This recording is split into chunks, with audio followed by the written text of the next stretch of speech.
Hello friends, എല്ലാവർക്കും നമസ്കാരം. പുതിയൊരു വീഡിയോയിലേക്ക് സ്വാഗതം. നമ്മൾ ഈ 90s കിഡ്സ് ഓർ 80s ഒക്കെ ഇപ്പോൾ നേരിടുന്ന ഏറ്റവും വലിയൊരു പ്രതിസന്ധി എന്താണെന്നറിയോ? സത്യം പറഞ്ഞാൽ നമുക്ക് പ്രായമാകുന്നു, നമുക്ക് ബുദ്ധിമുട്ടുകൾ വരുന്നു, അല്ലെങ്കിൽ അതെല്ലാം അവിടെ നിൽക്കട്ടെ, അതൊക്കെ അതിൻ്റെ ഒരു വഴിക്ക് പോകുന്നുണ്ട്, നമുക്കിതെല്ലാം അറിയാം. പക്ഷേ നമ്മുടെ കൺമുന്നിൽ നമുക്ക് ഏറ്റവും ക്ലോസ് ആയിരിക്കുന്ന ആൾക്കാർ പതിയെ പതിയെ ഇല്ലാതെ ആവുന്നു എന്നുള്ളതാണ് നമ്മളിപ്പോൾ നേരിടുന്ന ഏറ്റവും വലിയ പ്രതിസന്ധി. കൺമുന്നിൽ നമ്മൾ കണ്ടിരുന്നവര് പലരും ഇന്ന് കഴിഞ്ഞാൽ നാളെ ഇല്ല എന്നുള്ളൊരു റിയലൈസേഷനിലേക്കാണ് നമ്മൾ പോയിക്കൊണ്ടിരിക്കുന്നത്. സത്യം പറഞ്ഞാൽ മരണത്തിന് അങ്ങനെ പ്രായഭേദമന്യേ ഒരു വ്യത്യാസമൊന്നും ഇല്ല എന്നാണ് പറയാ. പക്ഷെ എന്നിരുന്നാലും നമ്മളെല്ലാവരും ജീവിക്കുന്നത് ഏകദേശം ഒരു 70 വയസ്സ് വരെയെങ്കിലും ഒക്കെ പോകും എന്നുള്ളൊരു ലെവലിലാണല്ലോ. അങ്ങനെയാണല്ലോ ഇവിടെ എല്ലാവരും, ഓർ അതല്ല അതിലും കൂടുതൽ. അപ്പം അങ്ങനെ ഇരിക്കുന്നവരുടെ കാര്യമാണ് നമ്മൾ പറയുന്നത്.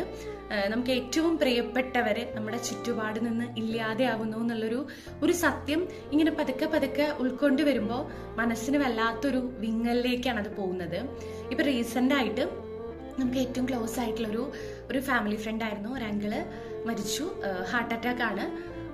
ഈ പറഞ്ഞതുപോലെ 70s അടുത്ത ഏജ് എത്തിയിട്ടുണ്ട് പുള്ളിക്ക്. പക്ഷെ എന്നിരുന്നാലും പെട്ടെന്ന് നമുക്കത് കേട്ടപ്പോൾ വല്ലാത്തൊരു സങ്കടം. നമ്മുടെ ചെറുപ്പകാലത്തേക്ക് ഒരുപാട് ഓർമ്മകളിലേക്ക് ഒക്കെ ഞാൻ കുറേ നേരം പോയി. ഭയങ്കര ഷോക്കായ ഒരവസ്ഥ.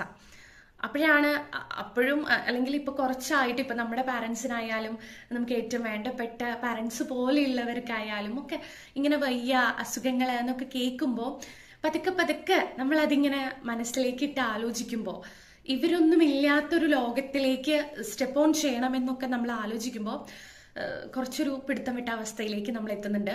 ഞാൻ അടക്കമുള്ള ഏകദേശം എല്ലാ 90s എന്താ പറയാ ഇപ്പൊ അനുഭവിച്ചുകൊണ്ടിരിക്കുന്ന ഒരു ബുദ്ധിമുട്ടാണത് എന്ന് തോന്നുന്നു.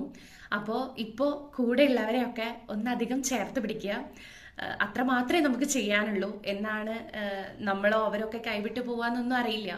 ഇന്നിപ്പോ ഞാനിത് ഈ ഒരു ബാക്ക്ഗ്രൗണ്ടിൽ എൻ്റെ സ്വന്തം സ്ഥലത്ത് എത്തിയപ്പോൾ എനിക്ക് ഏറ്റവും കൂടുതൽ പറയണം, നിങ്ങളോട് ഷെയർ ചെയ്യണം എന്ന് തോന്നിയ കുറച്ച് കാര്യങ്ങളാണ്.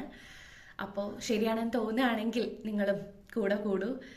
നമുക്ക് ഇവരെല്ലാം ചേർത്ത് പിടിച്ച് ഒന്നിച്ച് ഉള്ള കാലം ഒന്നിച്ച് സന്തോഷത്തോടെ മുന്നോട്ട് പോവാം.